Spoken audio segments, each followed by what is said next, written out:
تمہارا فدیہ بے داغ اور بے عیب برہ یعنی مسیح کے بیش قیمت خون سے دیا گیا ہے۔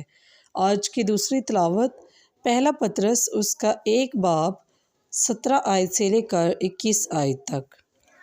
اور اگر تم اسے باپ کہتے ہو جو ہر ایک کے کام کے موافق بغیر طرفداری کے انصاف کرتا ہے تو اپنی مسافرت کے وقت کوڈر کے ساتھ گزارو، کیونکہ تم جانتے ہو کہ تم نے اپنے باپ دادا کے بیہودہ دستوروں سے فانی چیزوں یعنی سونے چاندی سے خلاصی نہیں پائی، بلکہ مسیح کے بیش قیمت خون سے جو بے داغ اور بے عیب برہ کی مانند ہے۔